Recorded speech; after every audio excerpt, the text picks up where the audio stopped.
नमस्कार दोस्तों, मेरा नाम है के3 बायोग्राफी अड्डा में आपका स्वागत है। दोस्तों, आज हम आपको एक ऐसे अभिनेता की कहानी सुनाने जा रहे हैं जो हिंदी और बंगाली सिनेमा के बीच एक सुनहरा पुल बनकर उभरे, जिनकी आंखों में मासूमियत थी, आवाज़ में मिठास थी और अभिनय में गहराई। जी हाँ, हम बात कर रहे हैं ग्रेट एक्टर विश्वजीत चटर्जी की। दोस्तों, एक्टर विश्वजीत चटर्जी उन चुनिंदा कलाकारों में से एक हैं जो अपनी रोमांटिक छवि, आकर्षक व्यक्तित्व और शानदार अभिनय से उन्होंने 1960 से लेकर 1970 के दशक में हिंदी सिनेमा में एक मजबूत पहचान बॉलीवुड में बनाई। उनकी खासियत यह थी कि वह न केवल हिंदी सिनेमा में सक्रिय रहे बल्कि बंगाली फिल्म उद्योग में भी उनकी बड़ी प्रतिष्ठा थी। दोस्तों, आइए बात करते हैं उनके प्रारंभिक जीवन और पारिवारिक पृष्ठभूमि के बारे में।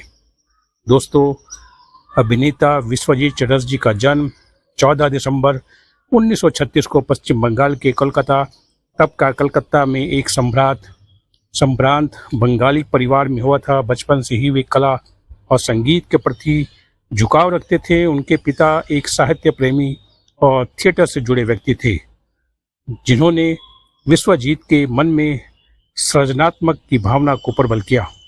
दोस्तों, उनकी प्रारंभिक शिक्षा कोलकाता के एक अंग्रेजी माध्यम में हुई। कॉलेज की पढ़ाई के दौरान ही उन्होंने थिएटर में अभिनय करना शुरू कर दिया था। उनका सपना अभिनेता बनने का था, लेकिन उस दौर में अभिनय को एक सुरक्षित करियर नहीं माना जाता था।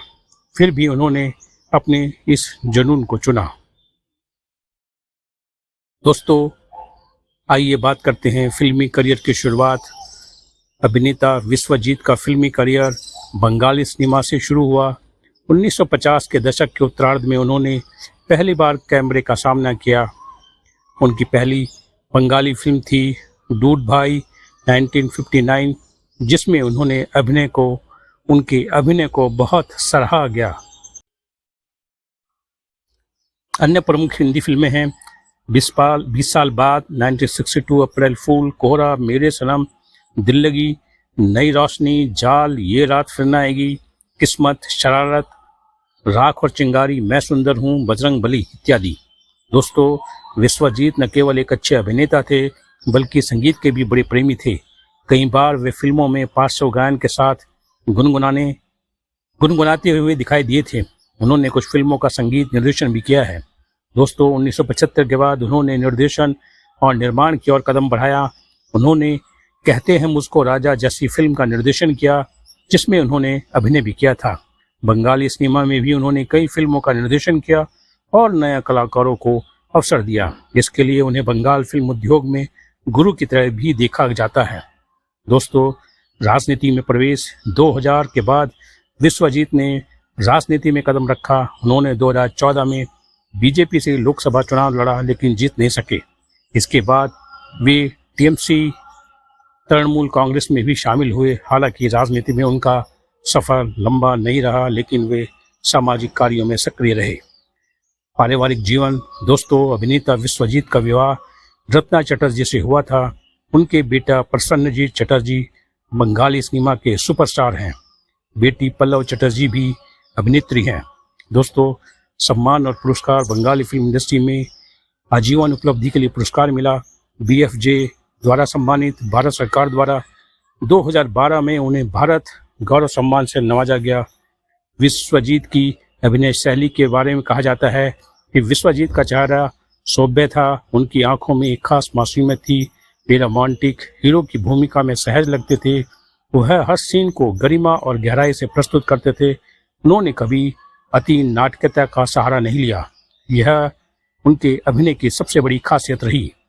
दोस्तों, उस दौर में हिंदी सिनेमा में राजेश खन्ना, शशि कपूर, धर्मेंद्र, मनोज कुमार जैसे सितारे छाए हुए थे, लेकिन ऐसे में भी विश्वजीत ने अपनी एक अलग पहचान बनाई। विशेषकर क्लासिकल रोमांटिक थ्रिलर्स में उनकी मजबूत उपस्थिति रही। उनकी शैली में सौम्यता थी जो उन्हें सबसे अलग बनाती थी। दोस्तों, कुछ आलोचकों का मानना है कि विश्वजीत का अभिनय बहुत सीमित था और वे हमेशा एक ऐसे रोल निभाते थे, लेकिन यह कहना गलत होगा क्योंकि उन्होंने कोहरा 20 साल बाद और काजल जैसी फिल्मों में अपनी विविधता साबित की। अब 80 वर्ष की उम्र पार करने के बाद भी विश्वजीत सामाजिक आयोजनों में सक्रिय रहते हैं। वे कोलकाता और मुंबई दोनों जगह अपना समय बिताते हैं। उन्होंने अभिनय से जुड़ी कई युवा कार्यशाला आयोजित की हैं और नई पीढ़ी को अभिनय सिखाने का कार्य किया है। दोस्तों, विश्वजीत चटर्जी भारतीय सिनेमा का एक सजीव उदाहरण है, जो यह दिखाते हैं कि मेहनत, अनुशासन और सादगी से भी सफलता पाई जा सकती है। उन्होंने 2 प्रमुख फिल्म उद्योगों बंगाली और हिंदी में जो योगदान दिया है वह अविस्मरणीय है। उनकी फिल्मों की मधुरता, संगीत की क्लासिकता और अभिनय की गरिमा आज भी दर्शकों को आकर्षित करती है। विश्वजीत केवल एक अभिनेता नहीं, एक संस्था है जिन्होंने अभिनय को एक श्रेष्ठ कला के रूप में प्रदर्शित किया। विश्वजीत चटर्जी की कहानी हमें यह सिखाती है कि सादगी, समर्पण और स्वाभिमान के साथ भी एक कलाकार अमर हो सकता है। दोस्तों, अगर आपको ये वीडियो पसंद आए तो लाइक करें, शेयर करें, हमारे चैनल को सब्सक्राइब करना ना भूलें। मिलते हैं अगली कहानी में। नमस्कार।